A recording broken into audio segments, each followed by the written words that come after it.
Welcome to Digital Democracy on Tap. I'm Sarah Jane Crespo.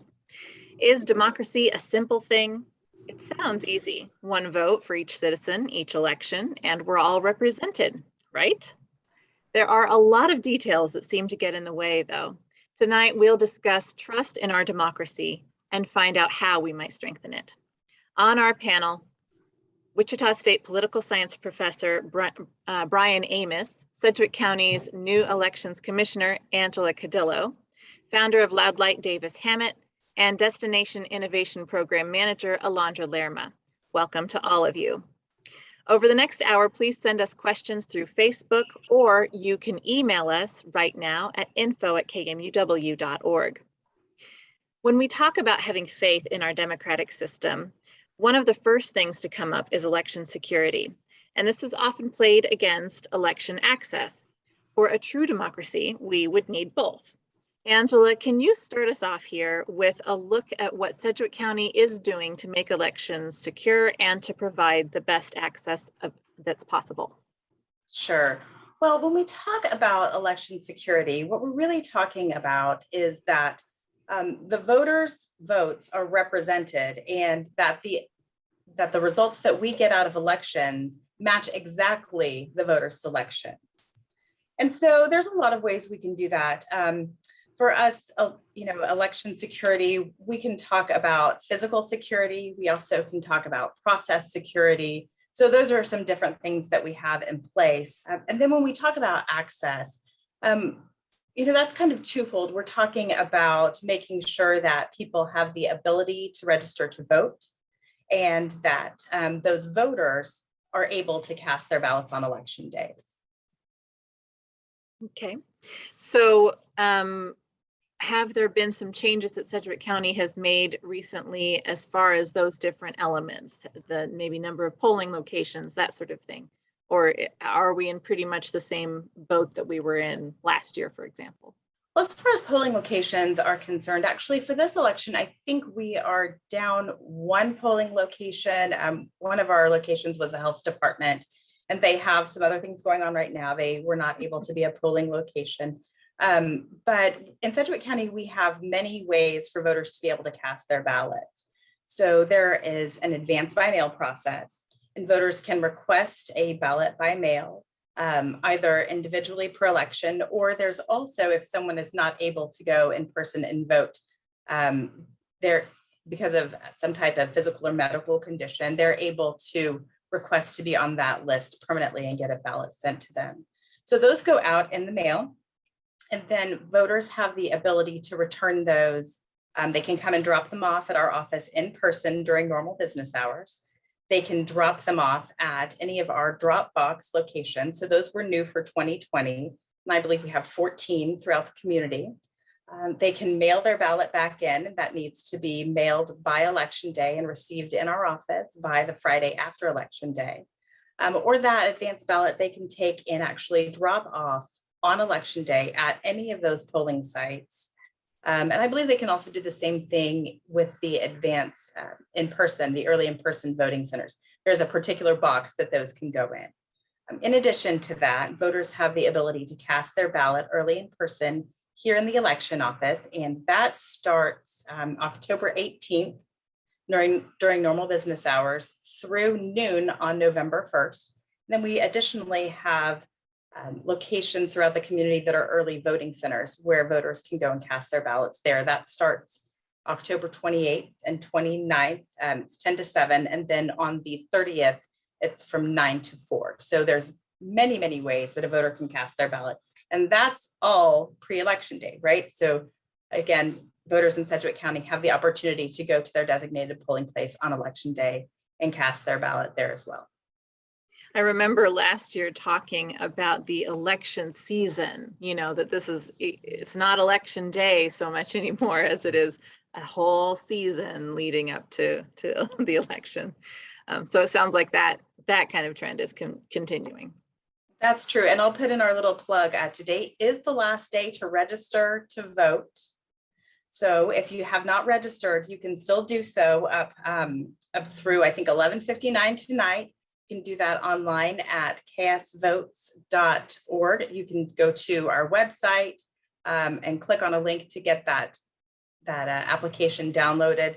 Download that, print it, sign it, and email it back to us, or fax it back to us. And then advance ballots actually start going out in the mail tomorrow, and they'll be hitting mailboxes probably as soon as the 14th. Okay. I would also recommend checking out that website, kansasvote.org, just to ensure that you guys are registered to vote, just to have that reassurance to make sure you don't have to make any updates in case you changed or moved houses. Different things like that are necessary in order to vote. So just a quick reminder, I recommend just going on to the website and making sure you're registered. Can you remind us what that website is? We'll put it into our Facebook chat as well. Yes, of course, it's Kansas, so ks.vote.org. Okay, awesome. Great. Brian, I'd like to come to you next. Can you give us a glimpse of how voting laws may affect the democratic process and just sort of what we've seen lately in Kansas? Sure. So we've seen a trend over the past decade or so of sort of a polarization when it comes to voting laws. So primarily Democratic states have seen efforts to make voting easier. A lot of states have adopted automatic voter registration, where if you go to a DMV, you're automatically added to the voter registration list. We've seen states adopt all vote by mail, where if you're registered, you get sent a ballot and you don't have to worry about any other steps like that. But a lot of Republican states, we've seen the opposite, where some states have tried to scale back the number of early voting days, add extra hurdles to get an absentee ballot. And that has, like I said, that really started after the 2010 elections, but we've seen it continue even after the 2020 elections. So here in Kansas, we passed a couple of bills that have mostly been on the restricting end of things. So, some of these are, it makes it a crime to try to alter your postmark date in order to get your vote counted, even though you cast it late. But we've seen things like adding a signature on your absentee ballot, having that verified with whatever's on the registration list.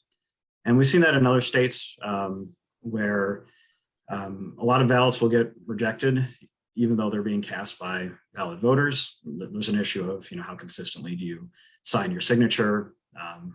When you sign your signature at the DMV on that computer pad, is that going to look like your signature on your ballot? So another issue is the inconsistency of county by county, how that actually is getting enforced. But again, that's just one example of many, and Davis will probably speak to some of the other restrictions that are in there. But like I said, we've seen these passed just in the past legislative session this year. And I know that an argument on that end of things is that we want to make sure that, there is no voter fraud, or at least the least possible amount of voter fraud, and that this is all of the votes that are coming in are legitimate. Of all of those kinds of measures that are being taken in legislation, what do you think is what do you think are the most reasonable things to do?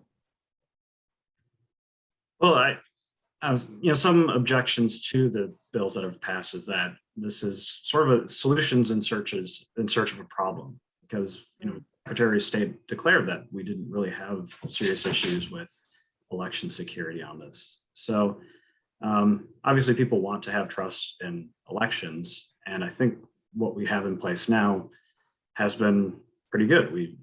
If you look at what's actually been investigated and prosecuted, the examples are very limited. So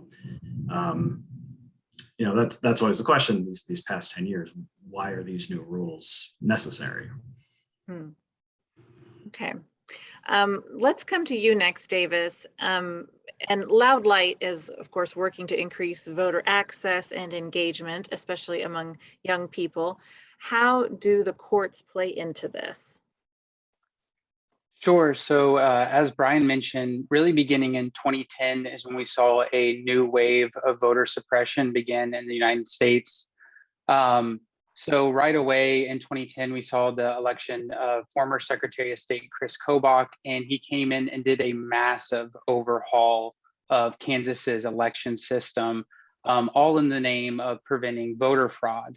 And these created a variety of restrictions. This is where Kansas got photo ID and something called documentary proof of citizenship. For documentary proof of citizenship, which used to require, beginning in 2013, Kansans, when they registered to vote, they would have to provide not just a birth certificate, a certified birth certificate, and it didn't actually apply to everyone. It only applied to newly registered voters. So it was overwhelmingly blocking young people from getting registered to vote.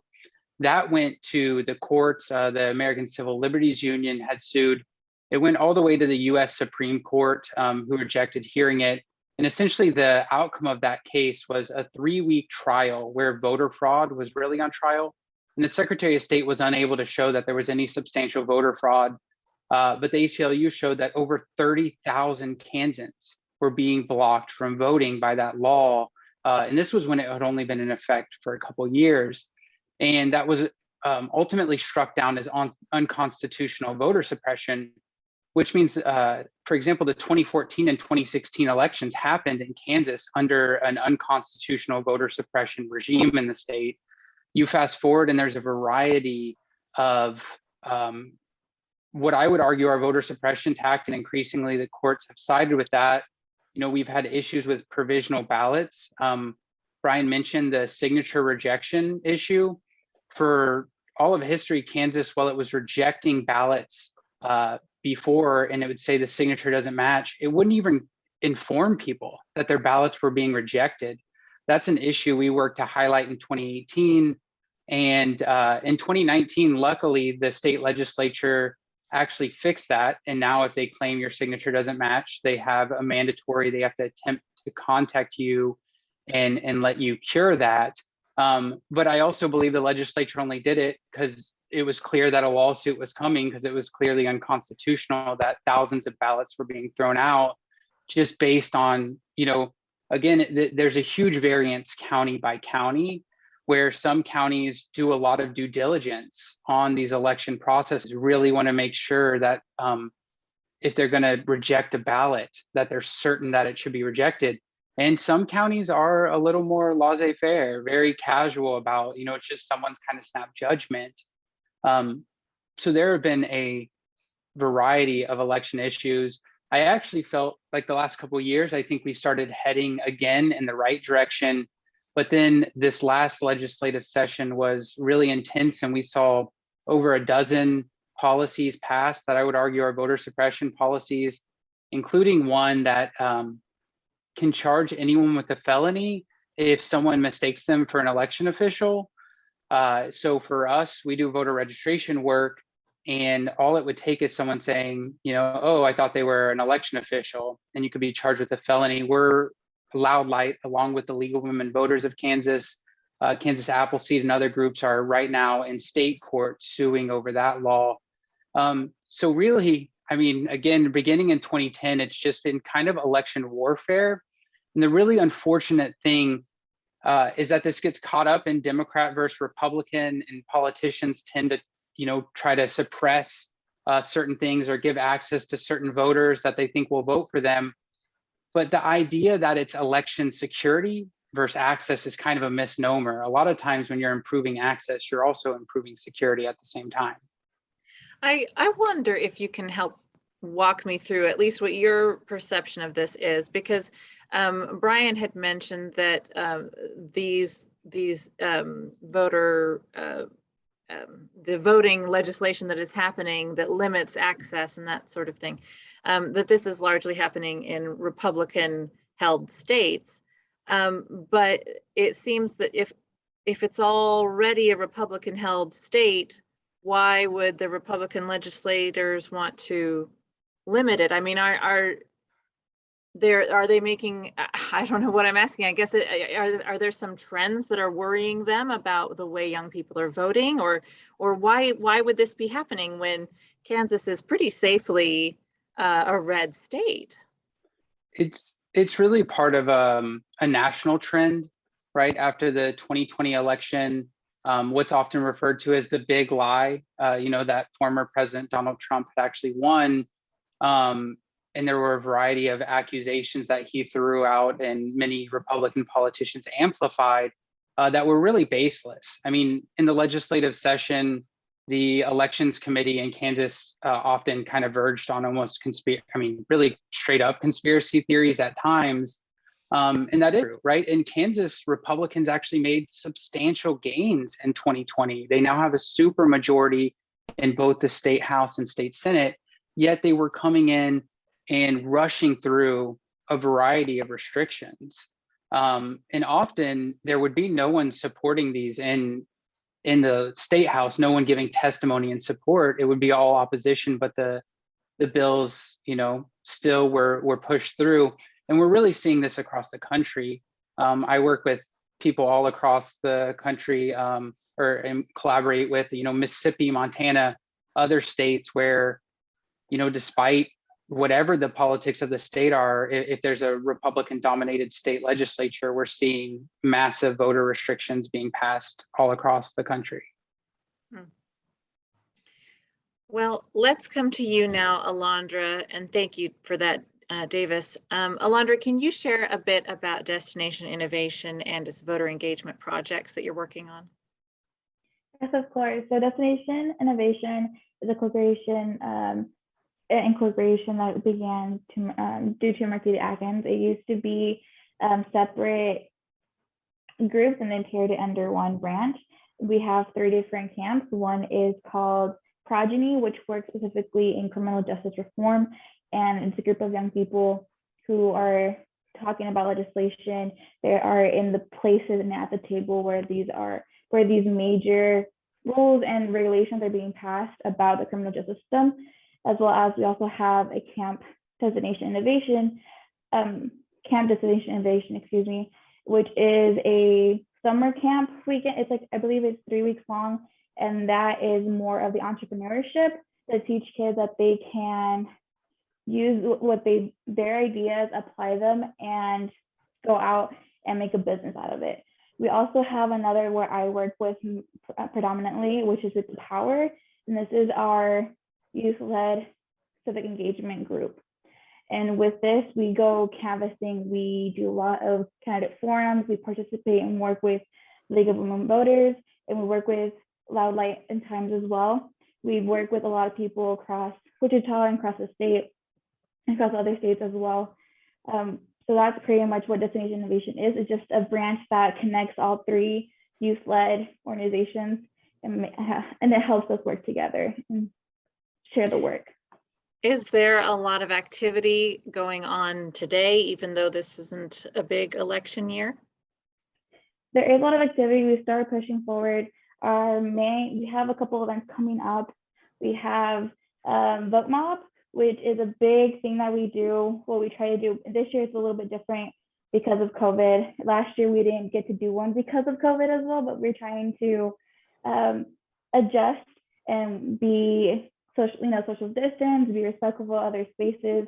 And we're doing a Vote Mob October 26th, which I invite you guys to come. And it's a big celebration. So first-time voters are able to come down to the court in Wichita, and we get to march with them into the court, into the election office, and they vote. It's a big, wonderful celebration that you guys can come. It's going to be, I want to get the exact dates for you. So it's October 26th, and the address is 510 North Main, West Lawn in Wichita, Kansas. And it's from 3 to 5. And there's going to be free food. It's just like a big community event where we get to encourage people to come out and vote. And then we also have, I have other dates coming up as well, such as early voting starts October 13th, which is tomorrow. And then the deadline to mail your advance ballot is November 2nd. Okay, awesome. So there's a lot going on, and there's a lot of movement. Midterm election. Yes, of course. This week we're also going canvassing. We're going to go door knocking and just remind the citizens that there is an election coming up and that we encourage them to come out and vote. Thank you. Mhm. Angela, let's come back to you. I wanted to know if there are any changes to voting protocol or rules. You kind of touched on this a little bit earlier, but what we have seen in Sedgwick County lately, and just if there's anything that voters need to know for this November that might be a little bit different. Well, I wanted to actually go back and touch on what Alondra said, because that's some great information she gave. And she was talking about, you know, these elections, they're trying to get people out to vote. And typically these elections, we see smaller turnout. So we are preparing for 30%, and we would love to see that, and we would love to see more. But the reality is that in our 2019 election, and I've got the little stats here, I'll just look, our 2019 general election, we had about 20% turnout. There was a city of Wichita mayor on the race or on the ballot that time. So 2017, which was the last time we saw these same elections come up. So the same cycle was 8.3% turnout. So that's a pretty low turnout. And when we think about the fact that we have, you know, around 300,000 voters that will get to cast a ballot. So most voters in Sedgwick County will have the opportunity to cast a ballot this time.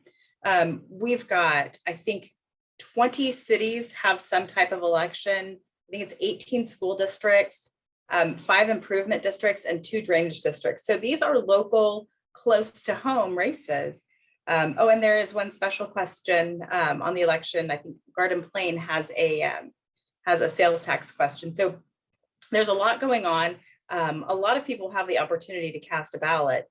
And so, yeah, we would really love to see something like 30% voter turnout. That would be great.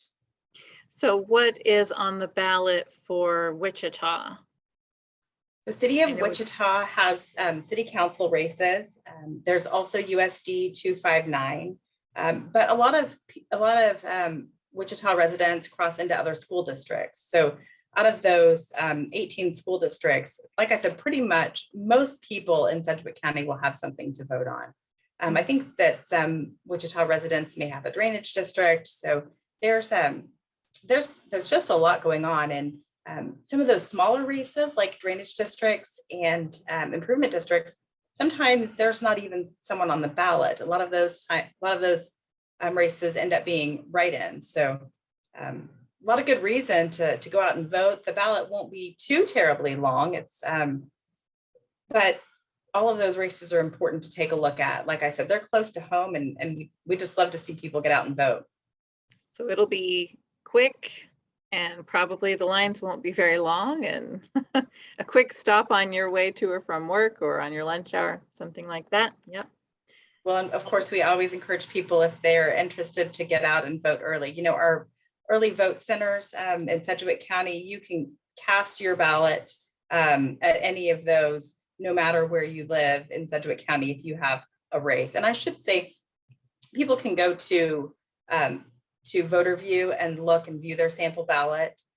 Some of the smaller races, people may not always know the candidates so well. So that's an opportunity to go and look and see what's on your ballot. If you are one of the few people who don't have a race, you won't have a ballot, but otherwise it gives you the ability to kind of look at that ahead of time and make some selections so that when you go there, you can be in and out. And we just want everybody to have the best experience possible.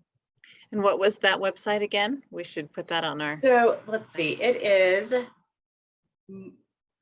myvoteinfo.voteks.org/voterview. Okay. So that is the check registration or view sample ballot link that I provide. Okay, finding the link and just clicking that will be a lot easier than remembering all those words. So True story. Yeah, I was just going to say, if you Google Kansas voter view, that's going to be the fastest way. Good tip.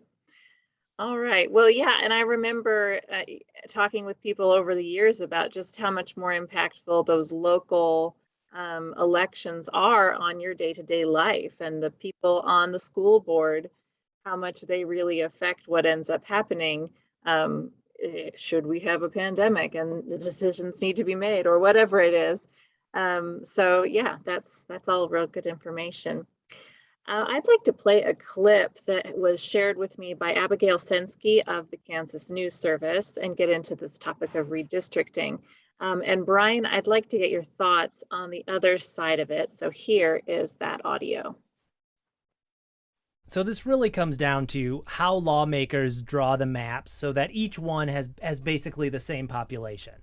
Exactly. And we know that former Senate President, Republican Susan Wagle, said that Republicans had intentions to draw 4 Republican congressional districts and oust the lone Democrat left representing Kansas in Congress, Representative Sharice Davids, out. Here she is saying that to a group in Wichita last fall. And if Governor Kelly can veto a Republican bill that gives us 4 Republican congressmen, that takes out Sharice Davids up in the 3rd, we can do that. I guarantee you, we can draw 4 Republican congressional maps. Okay, so Brian, can you explain how redistricting works in brief and help us to make sense of what we've just heard? Sure. So as the clip said, well, we just had a census. We figured out where everybody lived. And one of the constitutional requirements, one of the protections we have is that everybody's vote should be worth roughly equal. And part of that is that districts within a state should have roughly equal population. So once we know where people live after a census, we have to redraw those lines to balance out, how populations have shifted over the previous decade. So this happens basically any government that has a legislature with, elected officials. So most of the attention is probably going to be on the congressional side and then the state legislature, so state house, state senate. But Sedgwick County just had one of their first big meetings about this last week, and actually they just launched their redistricting portal about this. This will happen in the Wichita City Council. Some school districts are divided into districts, and they'll be redrawing their lines as well. So yeah, this is going to be happening kind of up and down the levels of government. So is there, and I know that you are doing some work with Dave's, is it called Dave's Redistricting App? I would love for you to kind of help us to really see how district lines affect representation. If you could kind of take us on a little tour of that website. We haven't done a screen share on this event yet, but let's try it out. Okay. I'd love for people to be able to see that. Okay. So this is kind of the dashboard.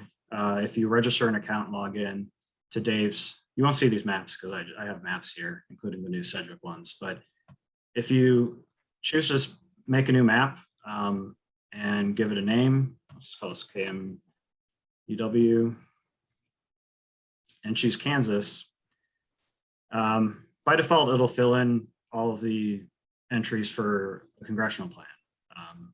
And it'll fill in data for you. And let's see.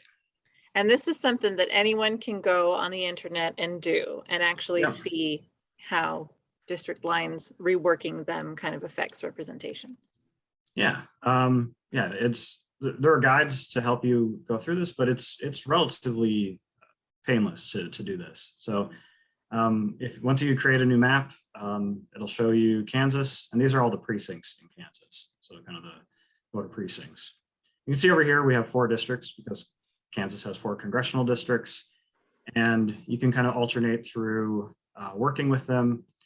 And this middle panel will tell you kind of what population you're at, and each district will need to have about 735,000 people. But yeah, we can start drawing a district if we wanted to play with this. And like the clip said, the Republicans who have supermajorities in the House and the Senate are probably going to be focused on Sharice Davids district, which is KC Johnson County currently. And we can actually just add in, so Kansas City, so Wyandotte County, and Johnson County. She also currently has some of Miami County. So these are the districts that are currently exist? Yeah, okay. But the problem, again, populations change. Johnson County had the biggest growth in the state. So if you look over on the left here, we can see that we have 45,000 too many people in this district. And that's not even including the Miami County parts of the district. So the legislature is going to be forced to cut up either Kansas City or Johnson County if they want to keep it roughly the same. So we could do that. We could go into the precincts level and start erasing people out of this district. So, oh geez, okay, so I nailed it within 100 on that first try. I'm was good at this. But if the legislature wanted to do kind of a minimum change to Sharice Davids district, it would probably look something like this. And down here you can see partisan stats, political stats about what this looks like. So this is based on basically an average of the elections from 2016, 2018, and 2020, the statewide elections. So this has, the 2018 governor's election, which was probably more Democratic than a normal Kansas election, but it also has, the 2016 and 2020 presidential elections. But this is saying this district here would be about 52% Democratic, 43% Republican. And, given that Davids is a incumbent, she would probably win this district pretty easily in re-election. But again, Republicans, Susan Weigel mentioned it, probably don't want to keep things like this. So they have an option to kind of cut up this district and spread it out among other kind of surrounding more Republican areas. So what they could do instead, if we get rid of all of Johnson County here, and instead let's just take like the most Democratic areas of Johnson County, which are kind of the ones bordering Kansas City. So this gives us about 250,000 people. We need to triple the population. You can see we have almost a 2-to-1 Democratic district here. So again, they can't go south because that would be the Democratic Johnson County. They can't go southwest. This is Lawrence, Douglas County, which is one of the most Democratic in the state. But they could go north and west here. So if you watch, the Democratic percentage might be kind of hard to see. It's a little bit small here. But if we just start adding counties to the north and west here, you can see the Democratic percentage decline as we keep going kind of this direction here. Oh, I see. We've passed to this being a Republican district. We still have about 200,000 people to add to this district. But that would be the idea. That would be how they could. That's interesting. It's really interesting to see it. Yeah, actually see it being cut up like that. You can see how that works, the way they do that. What were you going to say, though? I didn't mean to cut you off. Oh, and then for the rest of Johnson County, they would just have to go south, and you can see they're getting a more Republican district. So it's not even that difficult to get 4 Republican districts. They just have to kind of chop up all the Democrats that live in the state. Wow, very interesting. Thank you for that demo. That was fascinating. And what is the website again? We'll put it in the chat. That's daysredistricting.org. Okay. We will put that on the chat so that people can play with that as well. I feel like it's not as user-friendly as you think it is, but it's it looks that's fair. Doable. Yeah. So, okay. And I think that we could get into a lot of different avenues on what things kind of affect our democracy. We can talk about the Electoral College and possible solutions. We could talk about ranked choice voting. What do you see, and I might put this to the group here, what you all see as kind of the low-hanging fruit for ways that we could strengthen our democratic election system? And Brian, if you want to kick us off, that would be great, but I'd be curious what others' thoughts are as well. Again, my research is on redistricting, so it's what I love. Yeah. So we've seen a lot of states recently adopt independent redistricting commissions. So just make this a nonpartisan or at least bipartisan process. So states like California and Arizona, for instance, people can volunteer to be part of this commission. They can't be connected to elected politicians, and they choose a balance of, an equal balance of Democrats, Republicans, and then some number of independents. And they need kind of a super majority within the panel to approve a map. And it does seem like the of groups draw more fair, more proportional maps. So, the states that have put this into place have tended to be ones with direct democracy, like initiatives where the legislature doesn't have to pass it. Obviously, the legislature doesn't want to remove one of their tools to hold power, but there's a couple states that have passed something similar through the legislative process. Interesting. So in your mind, it is mostly about, or the issue, changing how redistricting works would be the most impactful change that we could make in your mind. It's a big one. I wouldn't say the one, but yeah. Mm-hmm. Davis, what were you going to say? So I could talk till everyone goes to bed about ways we could improve our election system.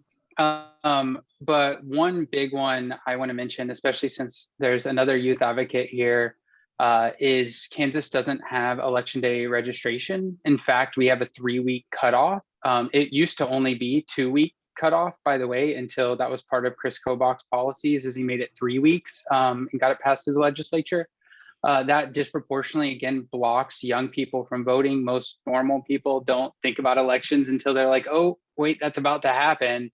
But if you've moved in other things, it can be too late. If you've moved out of county, when we did some research into it, we found out that half of the ballots that were thrown out for reasons saying they weren't registered were actually Kansans who were registered to vote, but they had moved to a new county. And so their entire vote is thrown out, but their registration is updated. So we've been saying like, well, why don't you just allow people to register on election day, or just to go through that provisional process and count it? That would extend the franchise of voting to thousands and thousands of people, including, we've had cases where in Kansas, if you get a felony conviction, you lose your right to vote until you've finished, till you're off paper, you finished your time, you finish parole and probation. You have people who the day after the voter registration deadline, for example, tomorrow, they might finish probation and parole, but now it's illegal for them to get registered to vote before the election, but even though they're technically eligible. I mean, there's so many gaps like that. I've talked to someone who a family was sworn in as US citizens, and their first experience was learning that they were going to be disenfranchised by the state because they were sworn in within 20 days of the election. So that's a huge problem. Another big problem that I think Angela might appreciate me saying is our elections are underfunded and they rely on county tax dollars, and that should not be the case. Counties need more support from the state and more support from the federal government to fund elections. That's part of the reason they vary so much. Some counties the county commission makes a big investment in elections. Some don't. All of this stuff, again, it gets so political when it shouldn't be. We should all want essentially a fair game board laid out, and it should be our politicians trying to appeal to voters in an honest way, not trying to game the system through, creating wild gerrymandered districts or blocking out certain groups from voting. It should be about the best access, the most secure, so that politicians are actually trying to win over, people's votes instead of game them out of their vote. I'm Sarah Jane Crespo. For those just joining us, I'm with KMUW, and this is Digital Democracy on Tap. We're talking about trust in our democracy with Wichita State political science professor Brian Amos, Sedgwick County's new elections commissioner Angela Caudillo, founder of Loud Light Davis Hammet, and Destination Innovation Program Manager Alondra Lerma. You can join the conversation through questions on Facebook or email them to info@kmuw.org. Alondra, what are the attitudes among young people today that you are witnessing? A lot of attitudes I'm witnessing is very mixed, because there's a lot of youth who are very empowered and they want to get out and vote, but there's also youth that feel really discouraged to vote just because of the bill that have passed. For example, the group of young people that I work with, because with the power, it's all about young people being the faces and being the brains behind the operations. And so the variation that we formed was with the Senate bill that if we urge people to vote and they think that I'm a elected official, they can charge me with a felony. Things like that cause friction, because there's a lot of young people that want to be out. They want to interact with the community. They want to be having firsthand experience talking to others. And there's also youth who don't feel encouraged because of the politicalness, the just not knowing what to research, not knowing how to research and things like that. So the attitudes are very mixed, but my advice is to just go out, learn, and reach out. We also have a website that you guys can come reach us at rootthepower.org if you guys have any questions, and we'll welcome you to come help us out, to go canvassing, and we'll also be here for any questions and support. Thank you, Alondra. Davis, how are you engaging voters in a time that has so many people feeling jaded? So most of our, a variety of the new laws that the legislature passed related to voting went into effect on July 1st. We had actually asked a court back in June to preliminarily block them while we have our court case move forward, because it's forced us to suspend the vast majority of our voter registration and get out the vote efforts. You know, for example, last year, Loud Light had registered almost 10,000 Kansans to vote. This fall, you know, is 0 because of the new laws. But there are other things we've done. We have college campus fellows who have been working on poll access issues. So trying to get early voting sites on college campuses that don't have them, or expand them to other locations, make sure that there's transportation provided. I think that most people, I would imagine, to be honest, most people listening to this program probably are comfortable on how you go vote, how you get registered, things like that. And people forget that someone taught you that, right? You might have been lucky enough to have a parent or a teacher who took you through the process to help you understand that you needed to register, and how to find your polling place and how to look up candidates.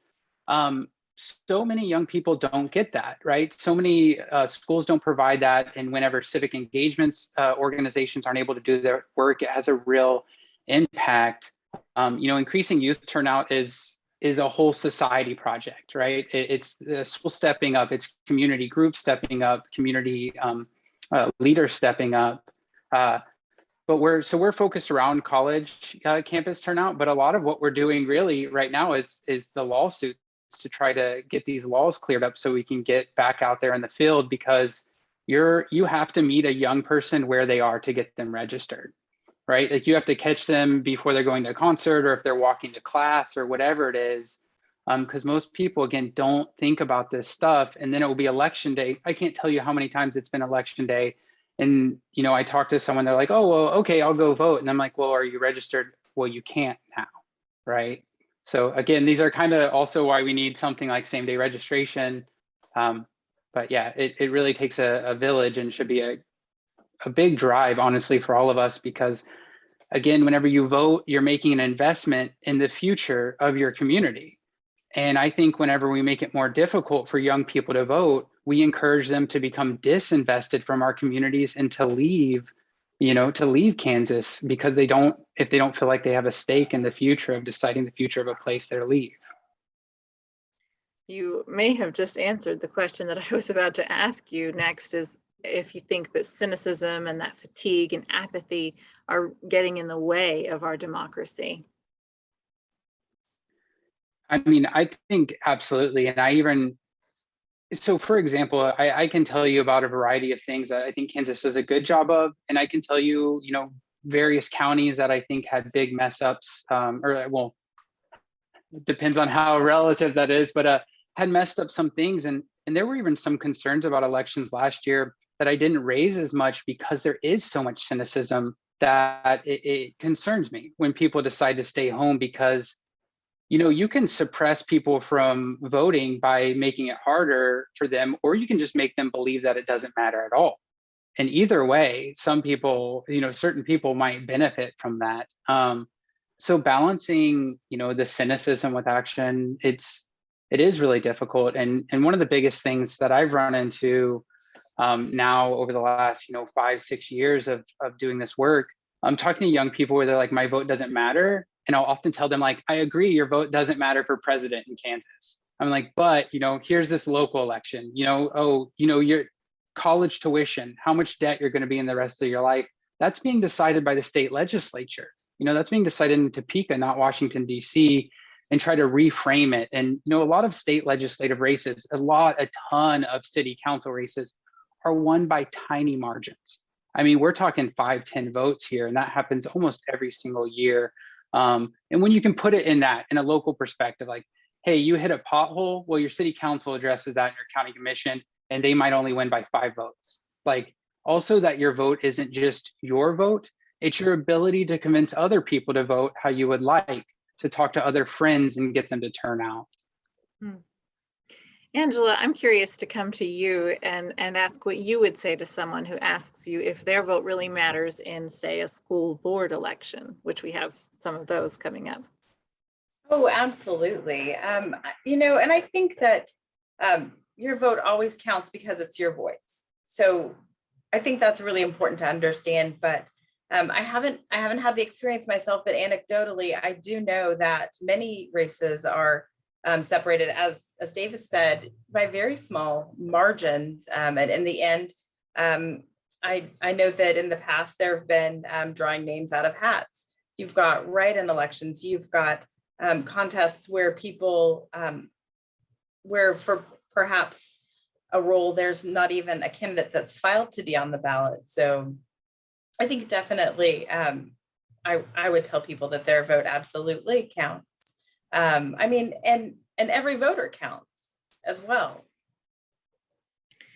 I want to wrap up this evening by asking each of you to share what you hope the biggest takeaway for people would be tonight. And Alondra, why don't we start with you? I would say the biggest takeaway I hope the audience takes away for tonight is that voting can be really hard in terms of trying to figure it out. But if you guys need any help, please reach out. We'll be more than happy to help you out.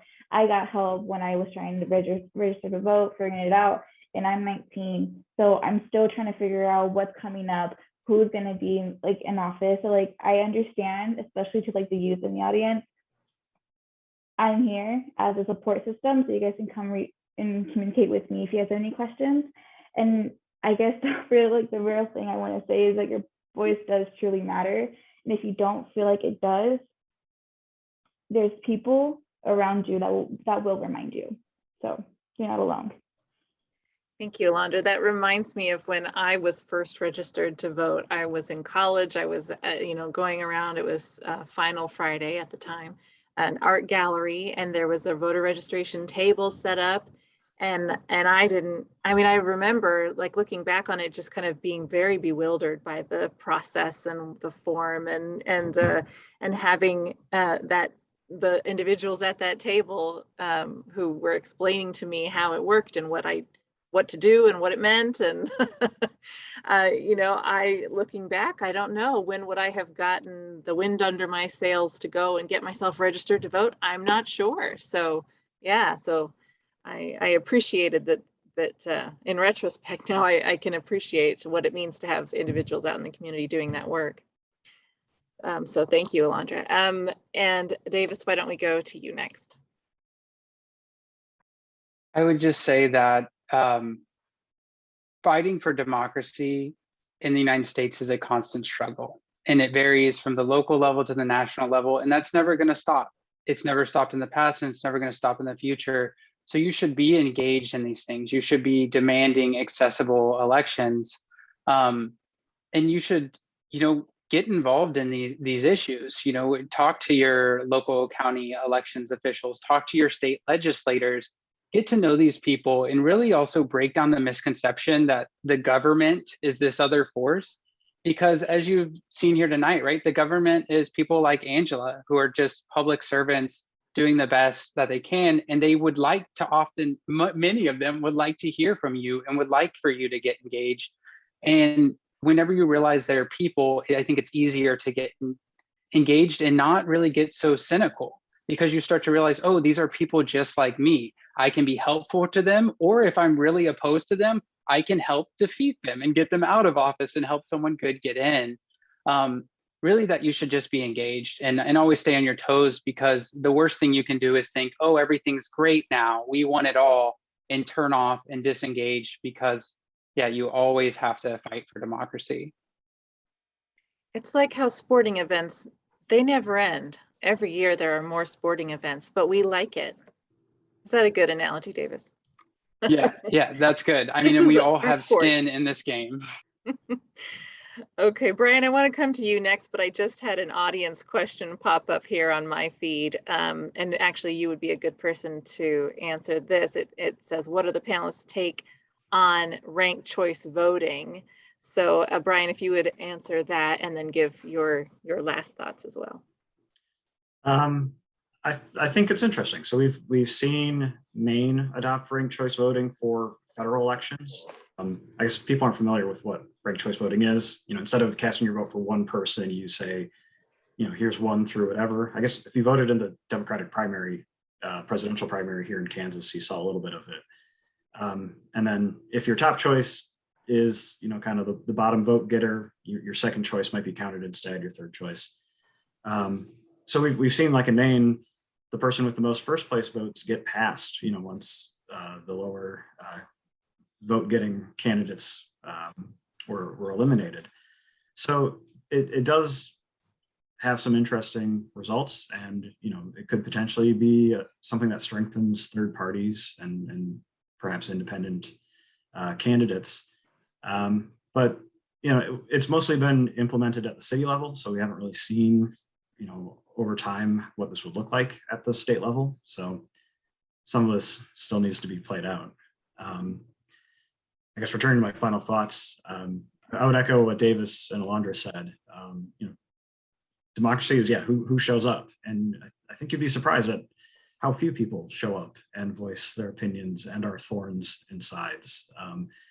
Again, with studying redistricting, the state will open up public input. And I've looked through a lot of states' public inputs as part of my research, and you'll see 2 or 3 people submit public maps in the state. So they're just not hearing a lot. And maybe people think they can't have a say or it's too difficult, but taking that step, putting in the effort if you think it's important, really can be heard. You can have some sway in the how things proceed. Thank you. Angela, last words are for you. Well, I think to the point that everyone has made, voters need to feel engaged. And in Sedgwick County, we want voters to feel comfortable voting and have the best possible experience. In Sedgwick County, we're proud of our elections. We know that our processes are secure. We know that our equipment is secure. And we know that our results are accurate. We are doing the best we can to provide many avenues for people to vote, for them to cast their ballot. And so we just encourage everybody to get out and vote.